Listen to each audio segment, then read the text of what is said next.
Hello friends, एक बार फिर से स्वागत है हमारे चैनल विजन साइंस में। आज के लेक्चर में हम लोग चैप्टर नंबर 2 पुष्पी पौधों में लैंगिक जनन sexual reproduction in flowering plant पर चर्चा करेंगे।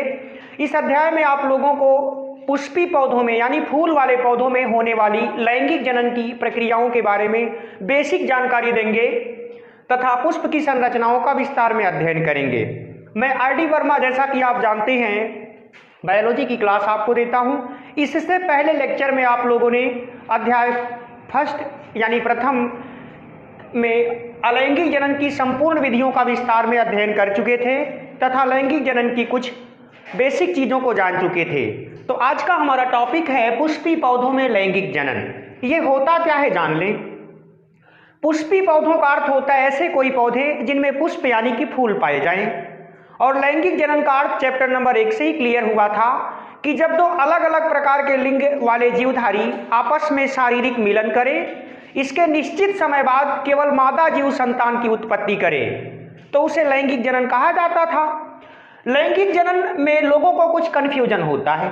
जंतुओं में तो लोग आसानी से जान लेते हैं कि नर कौन है और मादा कौन है, तो वहां तो जनन क्लियर होता है, बट पौधों में भी लैंगिक जनन होता है। पौधों में लैंगिक जनन उनके पुष्प के द्वारा होता है। उनका पुष्प जो होता है जननांग की भूमिका निभाता है। उनके पुष्प में ही नर और मादा जननांग दोनों के दोनों पाए जाते हैं और पुष्प के द्वारा ही सब कुछ होता है। बीज का निर्माण हो गया तो समझ ले कि लैंगिक जनन की प्रक्रिया पूरी हो चुकी। तो आइए चलते हैं चैप्टर के अंदर, कुछ बेसिक परिचर्चाओं को करते हुए कुछ छोटी छोटी हेडिंग्स पे चर्चा करें, जिससे कि ये क्लियर हो आप लोगों को कि पुष्पी पौधों में लैंगिक जनन होता क्या है। लैंगिक जनन पुष्पी पौधों में जो होता है उसको समझने के लिए सबसे पहले इसका बेसिक परिचय या इंट्रोडक्शन जो चैप्टर का लिखा जाता है वो आप लोग नोट करें और समझ तो लिए ही होंगे। देखिए, जंतु की भांति पौधों में भी लैंगिक जनन की प्रक्रिया होती है। पौधों में उपस्थित पुष्प के अंदर उनके नर एवं मादा जननांग पाए जाते हैं। इन दोनों के संयुग्मन के बाद मादा भाग का विकसित होकर फल एवं बीज के निर्माण कर देना ही पुष्पी पौधों में लैंगिक जनन कहलाता है। वीडियो को स्लो मोशन में करके या पॉज करके चाहें तो आप थियरी नोट कर सकते हैं, नोट्स अपने मेंटेन कर सकते हैं। स्पेशली अगर जो नोट बनवाया जाए तो कोई भी वीडियो काफ़ी लॉन्ग चलता है, आपको काफ़ी लंबा समय देखना पड़ता है, जिससे कुछ लोगों को असुविधा होती है कई बातें दोहराने से। तो आप पॉज करके वीडियो को या फिर बैक करके देख सकते हैं। तो आप लोगों को इस बात के बारे में जानकारी हो गई कि पुष्पी पौधों में लैंगिक जनन की प्रक्रिया का संपूर्ण अंश पुष्प में छुपा होता है। तो चैप्टर के अंदर चलते हैं। इंट्रोडक्शन हो गया। सबसे पहली हेडिंग इसमें आती है, टॉपिक आता है पुष्प,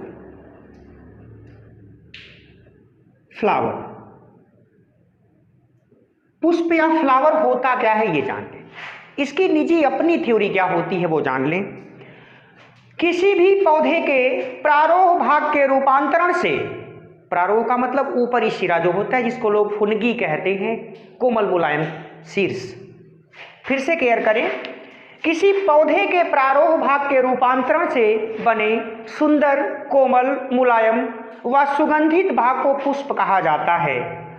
पुष्प पौधे का मुख्य प्रजनक अंग होता है क्योंकि इसमें उसके जननांग इन्वॉल्व या छुपे हुए पाए जाते हैं।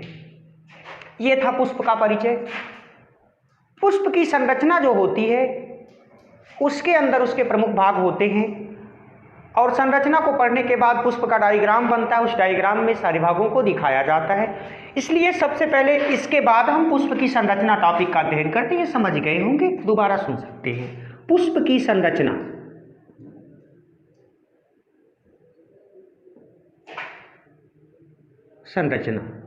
Structure of flower. पुष्प की संरचना, स्ट्रक्चर ऑफ फ्लावर। क्लियर करें, किसी भी पुष्प की संरचना में या बनावट में लगे हुए संपूर्ण भागों का विस्तार में जानकारी देना, उनके कार्यों का विवरण देना ही पुष्प की संरचना कहलाता है। यानी कि पुष्प के अंदर क्या क्या है, वो क्यों है, क्या काम करती हैं, उनका डिटेल्ड कर दोगे आप तो उसी को कहा जाएगा पुष्प की संरचना। पुष्प की संरचना में प्रमुख 4 भाग पाए जाते हैं, जिनमें से सबसे पहला होता है बाह्य दल, दूसरा होता है दल, और तीसरा होता है स्त्री केसर, और चौथा होता है पुंकेसर। तो चले एक छोटा सा पुष्प हम लोग बना लेते हैं और पुष्प के अंदर उन सभी भागों को एक बार प्रदर्शित करते हैं, बाद में उन सभी भागों की जानकारी प्राप्त करते हैं। अच्छा, एक सेकंड, संरचना को थोड़ा सा ब्रेक करते हैं। पुष्पों का आर्थिक महत्व भी बनता है कभी कभी, पुष्प से मतलब क्या है।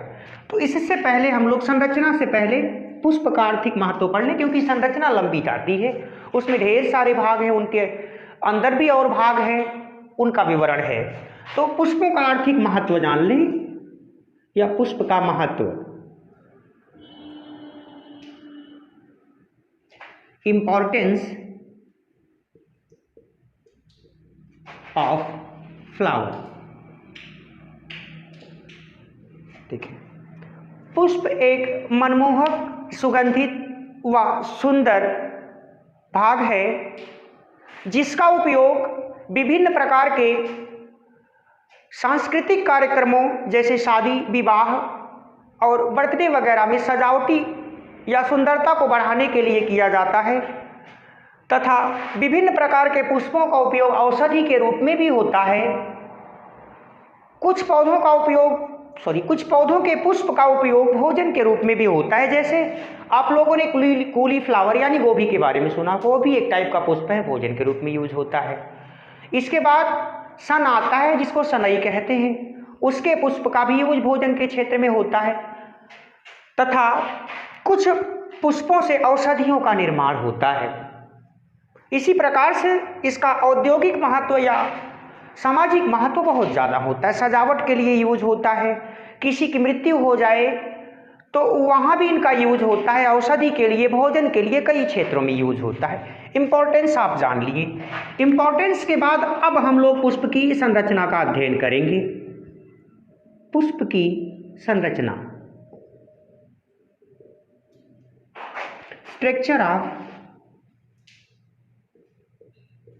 Structure of flower.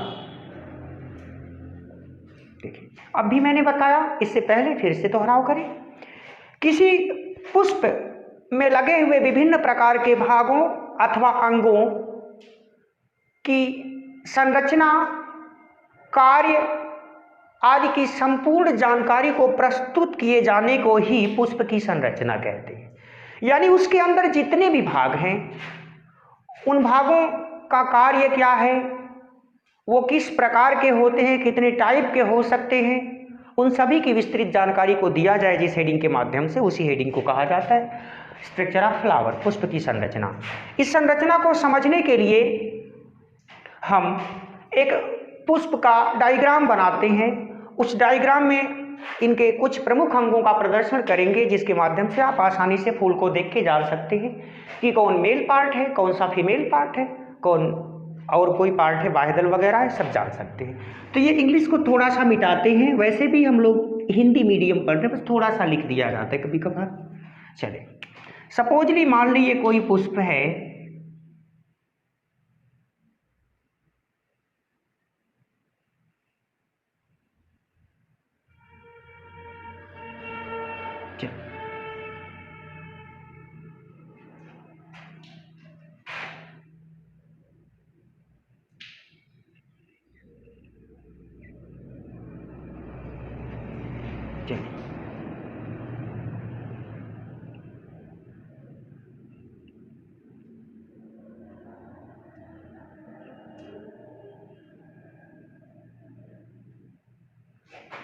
अब यहाँ बीच से पूंछ जैसा कुछ भाग निकला हुआ होता है, इस टाइप से करके। सभी में नहीं होता, कुछ में होता है, कुछ में अलग टाइप के होते हैं। चलिए, यहाँ बीच से भी थोड़ा सा यहाँ मिटा रहे हैं हम, कुछ यहाँ भी आलेखित करना है।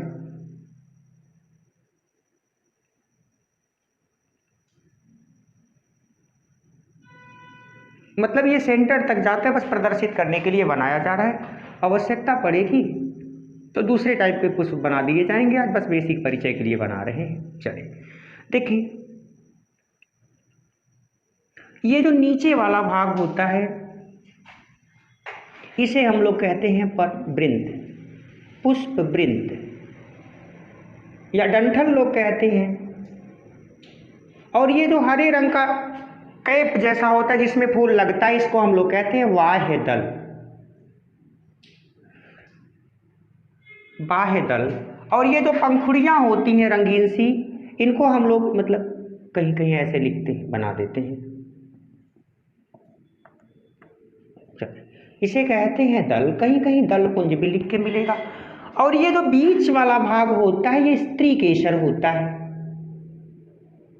जिसका दूसरा नाम जायांग भी है, तीसरा नाम गुरु बीजाणुधानी भी है, कई हैं। और ये पूंछ जैसा होता है ये पुंकेसर है, जिसे पुमंग भी कहते हैं। अंग्रेजी में नाम एंड्रोशियम, गाइनोशियम। चलिए, तो ये प्रमुख रूप से इसके 4-5 भाग होते हैं। पुष्पवृंत, बाह्यदल, स्त्री केसर, दल और पुंकेसर। स्त्री केसर ये वाला जो आप देख रहे हो ये पुष्प का मादा जनन अंग होता है, जैसे स्त्रियां ऐसे स्त्री का पार्ट है पुष्प के अंदर। ये पुंकेसर जो बीच में पूंछ जैसा निकला है ये पुरुष भाग होता है, पुरुष जनन अंग होता है। ये मादा युग्मक बनाता है स्त्री केसर और पुंकेसर नर युग्मक बनाता है। तथा ये दल जो होता है ये पुष्प को सुंदरता प्रदान करता है और आकर्षण उत्पन्न करता है, जिससे कीड़े मकोड़े आते हैं, जनन कार्य को आगे बढ़ाते हैं।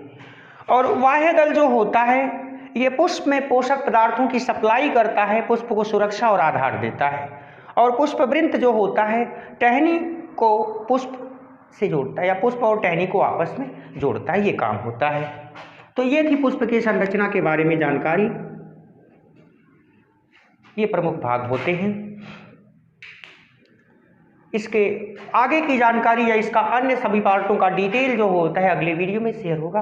इस वीडियो में बेसिक परिचय दिया जाना था, चैप्टर का बेसिक परिचय हुआ, अन्य चीज़ों का कुछ बेसिक परिचय और पुष्प के भागों के बारे में आप लोगों ने जानकारी प्राप्त किया। इस वीडियो को यहीं तक रोक देते हैं, अगले लेक्चर में हम फिर से इससे आगे मिलेंगे। और वीडियो अगर जो पसंद आई हो तो लाइक, शेयर और सब्सक्राइब जरूर करें। किसी भी प्रकार की कोई समस्या हो, आपके प्रश्न हो तो कमेंट सेक्शन में ज़रूर लिखें, उसके जवाब दिए जाएंगे या वहाँ सुधार करने का प्रयास किया जाएगा। आप लोगों के लाइक और शेयर से हम लोगों को हौसला मिलता है, ऐसे वीडियो बनाते रहेंगे जिससे आप लोग भविष्य में काफ़ी आगे बढ़ेंगे, काफ़ी जानकारियों को प्राप्त करेंगे। धन्यवाद।